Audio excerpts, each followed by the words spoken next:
Bem-vindos, senhores telespectadores, a este nosso duelo de ideias. Hoje tenho um convidado muito especial, o lendário José Carlos Pacheco, o homem que mantém a tabacaria açoriana, a famosa tabacaria açoriana, e a Feira do Livro. Vamos falar dele, mas eu queria dizer-lhes que este homem representa o terceiro numa dinastia de comerciantes ilustres da nossa terra, comerciantes e professores de outros comerciantes que nasceram ali naquela tabacaria. Já o seu avô era, o seu pai foi, que eu já conheci. O avô não conheci, mas pelas fotografias e pelos desenhos de Domingos Rebelo que lá tem. E perguntava, quem é José Carlos Pacheco? Olha, José Carlos Pacheco é mais uma pessoa no meio de tanta gente, que tenta fazer pela vida o melhor possível, tenta respeitar o legado que foi deixado pela família e tem conseguido manter até esta crise. Até agora tem-se conseguido, mas a situação não está a melhorar, pelo contrário, aqui nos Açores a situação está a piorar. Há muita pobreza nos Açores, há muita gente no desemprego, há muita gente a receber subsídios da parte do Estado. Eu diria que 50% das pessoas hoje estão desempregadas ou estão a receber dinheiro do Estado, e isso faz com que o comércio se esteja a retrair e muito. É logo a primeira vítima de qualquer retração nos primeiros anos da crise ainda nos conseguimos aguentar, porque levou um bocadinho de tempo a chegar aqui aos Açores, mas quando chegou em força. Diga uma coisa, o senhor nasce em Ponta Delgada? Eu nasci em Ponta Delgada em 1960. Na casa do no Lar 2 de Março. Nasci ali. O meu avô é que nasceu no Faial da Terra, porque nós somos provenientes do Faial da Terra.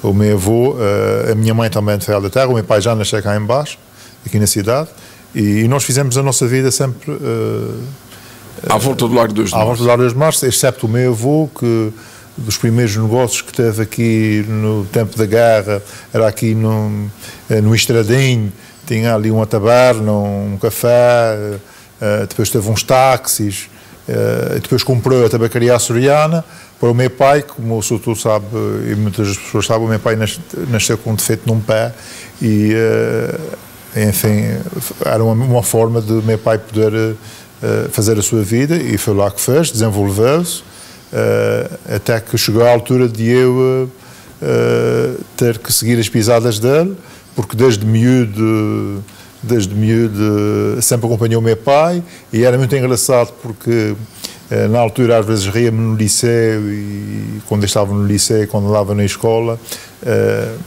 havia às vezes amigos na brincadeira e tal, que diziam assim, não me chateias, pai, eu sou teu amigo do teu pai, por estar sempre de roda do meu pai desde miúdo e tal, fez-me conhecer pessoas já com uma idade muito mais avançadas, que, enfim, que por ser talvez o miúdo de traquinas, me dava um bocadinho de confiança e conversava-se e brincava-se. A verdade é que não teve dificuldade nenhuma em continuar o negócio do seu pai. Durante muitos anos dirigiu aquilo praticamente sozinho, não é? Sim, tenho dirigido sempre a tabacaria sozinho. Não é difícil, não foi difícil. Filho de peixe sabe nadar, não é? Os contatos já existem, os nomes existem, mesmo que hajam hoje em dia algumas dificuldades, são fáceis de comatá-las, porque as pessoas conhecem, sabem, porque a situação é má, a gente agora vá, enfim. Claro que é uma situação que nunca na minha vida eu pensei viver, nem os meus pais, nem o meu avô sequer trabalharam para que isso pudesse acontecer. Não. Diga uma coisa, como é que surge a ideia da Feira do Livro? Bem, Os senhores estão numa tabacaria, não é? A tabacaria não vendia livros, vendia revistas e jornais. Sim, no princípio a tabacaria começou a vender discos e grafenolas, fósforos. Antigamente era muito importante a venda de fósforos. Depois evoluiu para café também, discos também, havia muita música, muitos discos, que ainda tenho alguns em casa do tempo do meu pai. Depois o meu pai começou a importar, a mandar vir de Lisboa livros, começou a vender, às vezes não se vendiam os livros, ele ia guardando, depois chegava no mês de dezembro, a partir de 59, salvo ele começou a fazer uma primeira feira do livro na antiga pastelaria Mime, que hoje em dia é um restaurante italiano. Que era vosso também, não é? Também era do meu pai, na família, não é? Ainda está na família, é do meu irmão, e a partir daí que o meu pai começou a fazer as feiras do livro, as pessoas, enfim, antigamente também havia poucas livrarias, começou. Depois, quando me apercebi que realmente aquilo era um negócio muito interessante, porque havia ali um período do ano, nomeadamente no mês de dezembro, em que as pessoas tinham mais algum dinheiro e vendia-se os livros bastantes e as vendas eram muito boas, fez com que eu começasse a pensar em fazer também uma feira de livro e tentar sair da tabacaria açoriana, porque as feiras eram todas na tabacaria açoriana, tentar sair na tabacaria açoriana e começar a fazer feiras de livro muito maiores. E foi na realidade o que aconteceu, e as feiras de livro atingiram o apogeu, digamos assim, com a ajuda do nosso querido amigo, já falecido, infelizmente, Santos Figueira, que me cedeu o Coliseu por diversas vezes. A Feira do Livro no Coliseu coincide com o auge da Feira do Livro dos Açores, não é? Coincide com o auge na Feira do Livro dos Açores. É a maior feira dos Açores, não é? As feiras do livro de Coliseu foram as maiores feiras dos Açores. Aliás, na altura foram consideradas, a Feira do Livro foi considerada a segunda melhor feira do país. A primeira qual era já agora? Era Lisboa. No Parque Eduardo VII, talvez, não? Não, na altura era no Parque Eduardo VII, no tecido qualquer, mas já não me recordo. Mas era a Grande Feira de Lisboa. Era a Grande Feira de Lisboa, depois era que era a nossa. Eu tenho ideia de que, pelo menos no Coliseu, no palco, para trás, o senhor tinha imensos livros estrangeiros. Aqueles livros foram comprados em Portugal, por si ou o senhor teve que ir ao estrangeiro buscá-los? Não, numa das minhas viagens aos Estados Unidos, a família toda, quase toda imigrada para lá, entrava nas livrarias por curiosidade e comecei a ver livros a preços muito baixos. E disse, isso era capaz de ser interessante. E então pedi lá uns primos meus para tentarem saber como é que se poderia adquirir aqueles livros. Eles telefonaram para um departamento em Washington que se dedica ao comércio e a ajudar as pessoas que precisam de informações e deram-nos as informações daquilo que nós precisávamos, que eram os principais armazéns na zona onde nós estávamos, que se dedicavam à venda daqueles livros que na América se chama Overstock e Remainers. E depois entrei em contato com eles e coincidi, na primeira feira que fiz no Coliseu, coincidi que eu tinha estado nos Estados Unidos antes e tinha feito acordos com essas empresas norte-americanas e que tinha, na altura, comprei um contentor de livros em inglês. E tive um agradável surpresa, é que os vendi praticamente todos. Portanto, foi um bom negócio, digamos, em termos... Sim, quer dizer, embora as margens dos livros não sejam grandes margens, mas foi um bom negócio, mais pelo... o prazer maior o resultado vem do prazer que se dá às pessoas. Muito bem. Ou seja, nós trabalhamos para as pessoas e o resultado depois vem disso. Se as pessoas vão, gostam, nós sentimos, vamos receber alguma coisa em troca. E recebi bastante no Coliseu. As feiras realizadas no Coliseu realmente foram das melhores feiras feitas aqui nos Açores e não acredito que tão cedo se façam feiras daquelas. Agora é evidente que o ciclo económico mudou nos Açores, houve um ciclo económico que mudou, passaram a haver as grandes superfícies e, claro, com as grandes superfícies nós não temos condições de concorrer com eles, porque eles têm melhores preços, dedicam-se só à venda de novidades, praticamente só à venda de novidades.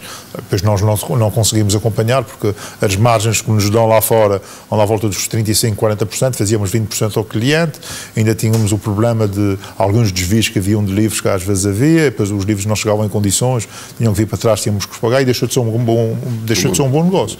Então comecei a me dedicar só ao fundo editorial.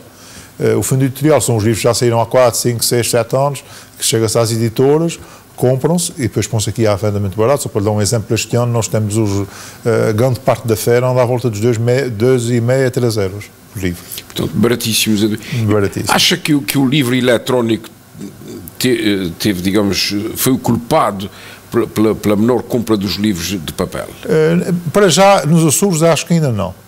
Mas no futuro é capaz. Tanto como a internet também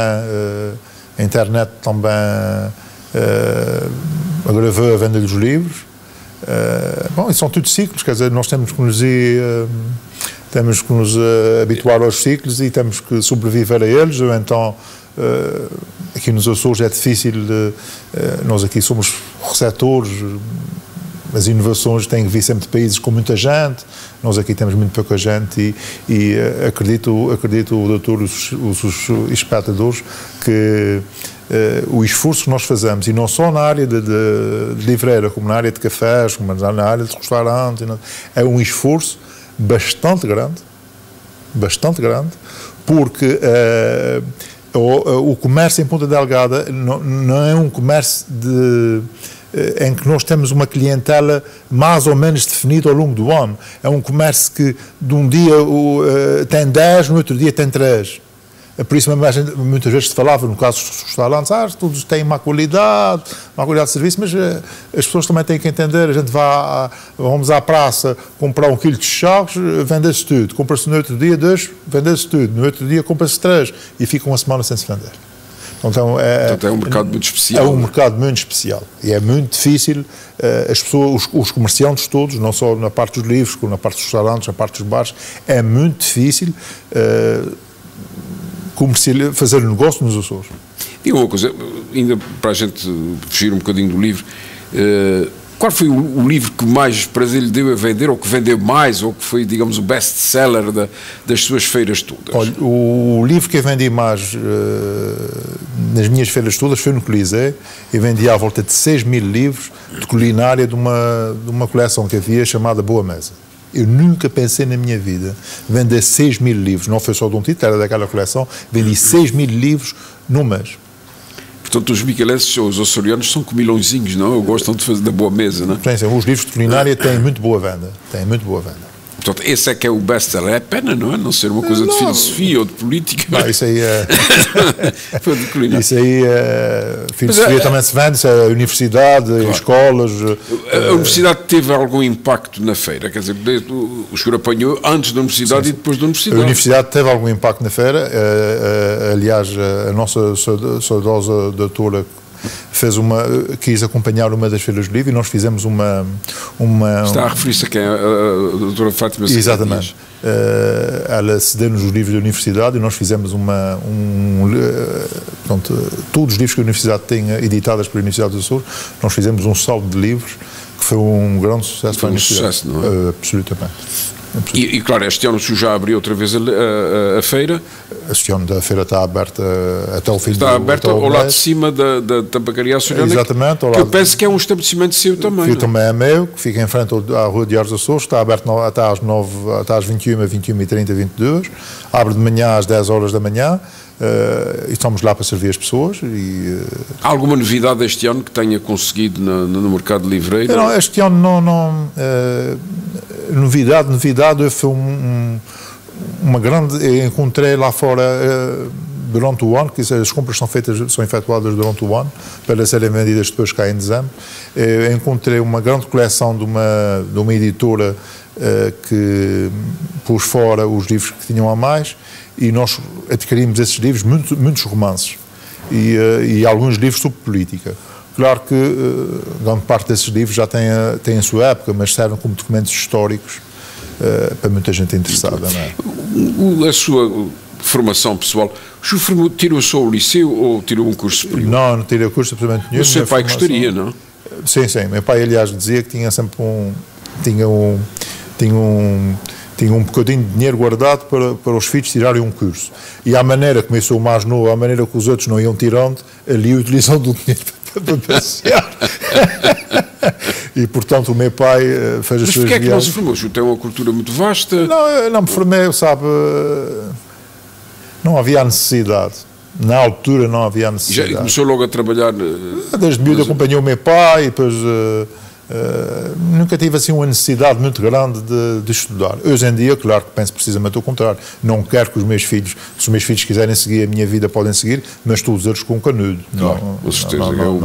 E uma coisa, o senhor depois não ficou só na Rua de Ares Açores, depois aparece a explorar o Café Central, aparece a explorar outras unidades empresariais mais pequenas na avenida. O que é que aconteceu para isso? Bem, aquilo, senhor sabe, aquilo chega a uma determinada altura que os negócios são assim. A gente tinha a tabacaria que era do meu pai, aquilo já estava tudo mais ou menos estabilizado. Depois começam a surgir outras oportunidades. E depois aquilo que mais me prazer dá é fazer. Depois havia necessidade de dar à Avenida Marginal, há uns anos atrás, para quem ainda se lembra, não é? A Avenida Marginal, as pessoas passeavam à noite, de verão, aquilo era ótimo, era das coisas melhores que havia em Ponta Delgada. Era um passeio obrigatório. Era obrigatório. Era uma coisa memorável. Ali se faziam namoros, ali se acabavam casamentos, fazia-se tudo. A vida passava tudo ali. Não há nada, hoje em dia, nem Portas do Mar, nem nada se compara com a vivência que era a Avenida Marginal. E depois daí, sou testemunha. Depois daí vai o interesse de montar então os quiosques. Foi no tempo do Manuel Arruda, e então, curioso, ali fez uma estrutura muito custo. A Câmara facilitou-lhe a vida? No princípio foi um bocado difícil, porque essas ideias novas, para as pessoas todas dão a sua opinião, têm um bocado de receio e tal. No princípio, mas depois... Manuel Arruda foi um bom presidente para si, em termos... Como comerciante, estou a falar não como cidadão. Para mim não foi mal. Agora, se foi mal para os outros, não o digo. Como Presidente da Câmara, até agora não tive nada de nenhum Presidente de Câmara. Todos eles foram muito simpáticos, todos eles acolheram as minhas ideias e os estabelecimentos que eu fiz na Avenida Marginal foram 3, na altura certa, abri-os na altura certa, abri um no ano, 2 no ano a seguir, fiquei com 3, foram dos meus melhores negócios que eu tive. Mas como tudo na vida, e esse é que é o problema enorme, claro. Aqui nos Açores, é que abre uma coisa nova. Acha que estas novas ideias de viagens baratas que vai melhorar o campo comercial do vosso tipo de empresa? Empresa tradicional? Para ser sincero, e dou a minha opinião, e tenho dito isso a muita gente, mas enfim, a minha opinião serve para aquilo que serve, não é? Os voos low cost para os Açores de verão são ótimos. Se servirem para trazer pessoas. Agora, se os voos low cost servem como serviram este Natal, para levar as pessoas lá fora ao continente, por 80 euros, não interessa. Não interessa. Claro. Portanto, estamos a caminhar cada vez mais para uma sazonalidade. Por isso mesmo tenho o Café Central agora fechado, porque o movimento é de tal modo pequeno que não compensa as despesas. Nem dá para pagar as despesas. E aquilo é o lugar ideal desta cidade, não é? Não dá para pagar as despesas, portanto, dá-se férias ao pessoal, arranja-se aquilo que se tem a arranjar para a próxima, e tenho a impressão que muito mais gente no futuro o irá fazer. Porque, infelizmente, nós caímos aqui numa situação é que o verão é que é a resposta, e nós esperamos todos para a primavera e para o verão para ganhar dinheiro, para poder pagar parte daquilo que deixamos de pagar do inverno passado e começar a tentar arranjar alguma coisa para que se consiga viver no inverno. E isso é bastante desgastante, como é evidente. No seu entendimento, qual foi o grande inimigo do comércio tradicional do centro da cidade? Isto era uma cidade comercial intensíssima. Não? A gente vai a Barcelona, aquelas casas estão cheias de gente, todos os dias, de manhã à noite.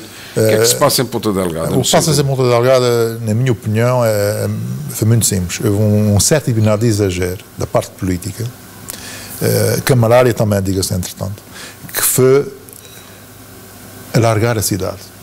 E então puxou-se a cidade para São Gonçalo, permitir-se grandes superfícies, ainda se continua a permitir grandes superfícies, ou pé de grandes superfícies. Isso esvazia completamente o comércio de Ponta Delgada. O funcionalismo público, o Estado, começa a retirar os serviços ao pouco dos centros da cidade, começa a deslocalizar serviços, e isso faz com que certas determinadas zonas fiquem desertas para que outras zonas enriqueçam depois. Há uma falta de legislação completa. As grandes empresas tomaram conta do setor político todo. Não há regras absolutamente nenhumas.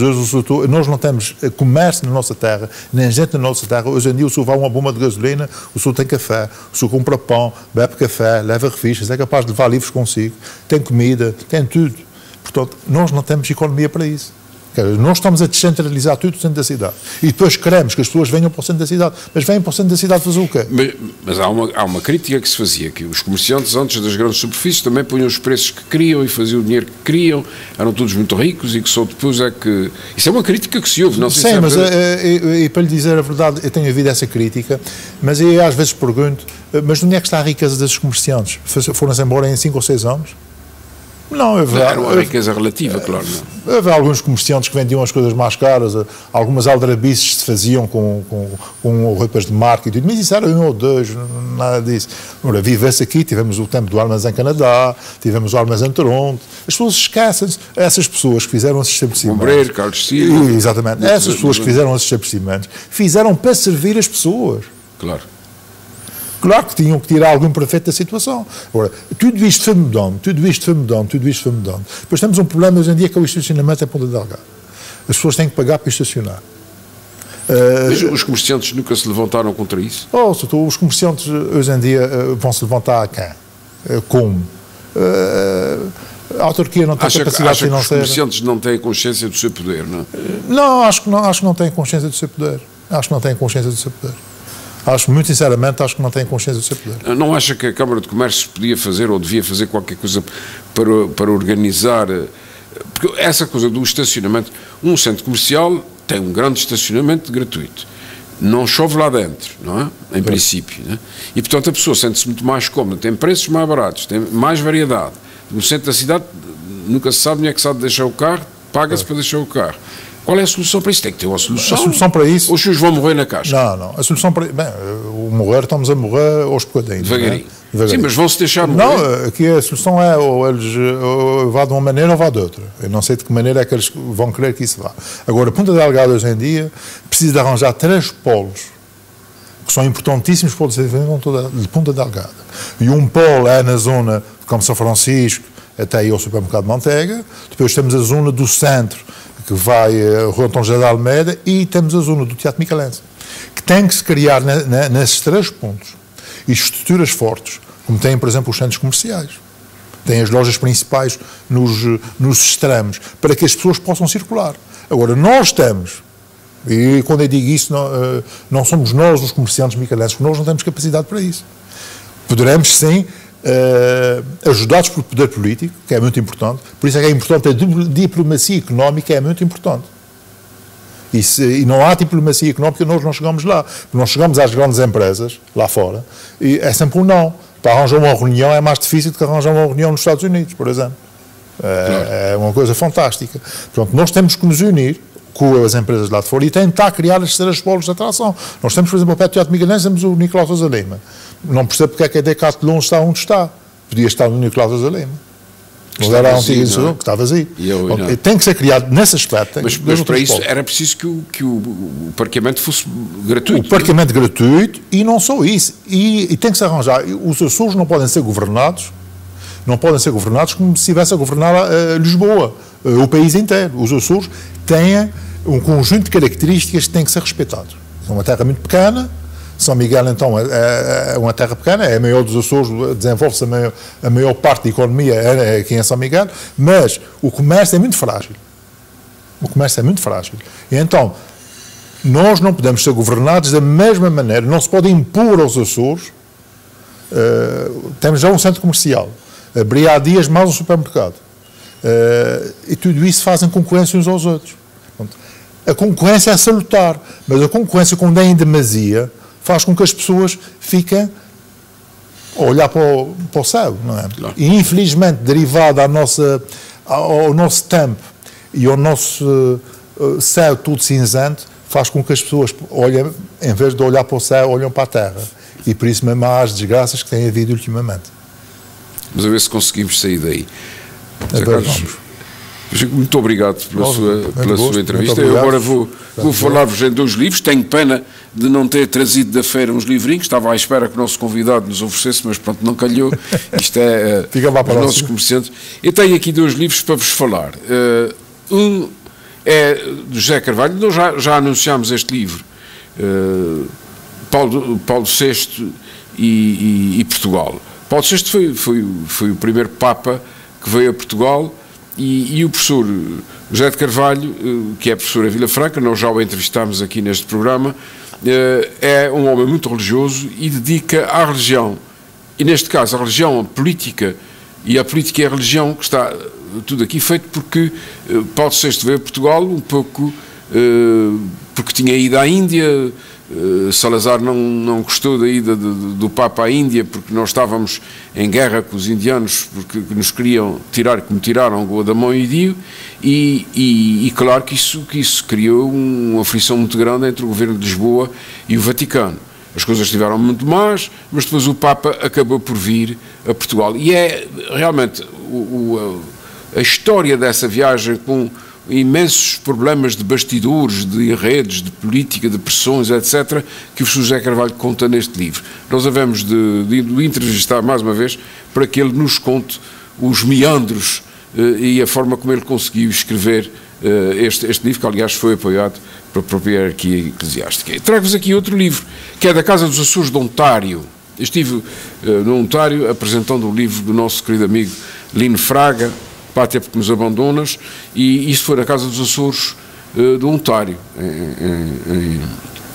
no Canadá, e portanto eles lá fizeram esta publicação, de onde consta o historial da criação da Casa dos Açores, que é um polo importantíssimo para reunir os nossos imigrantes. E realmente foi uma sessão lindíssima, passada em Toronto, na Casa dos Açores, que enfim abrange o Ontário todo, com centenas de pessoas a assistirem ao lançamento do livro, com participação de pessoas da terceira idade em coral, em teatro, em declamações, etc. E, enfim, também o representante da SATA, o Carlos Botelho, que fez uma intervenção muito importante sobre a forma como a nossa comunidade viaja e procede. De maneira que é um livro que eu não sei se estará, isto agora é com o nosso convidado, não sei se estará disponível. Provavelmente não estará, não é? Não. Mas de qualquer maneira é um bom elemento porque tem um historial de toda a nossa comunidade em Toronto. Até sempre.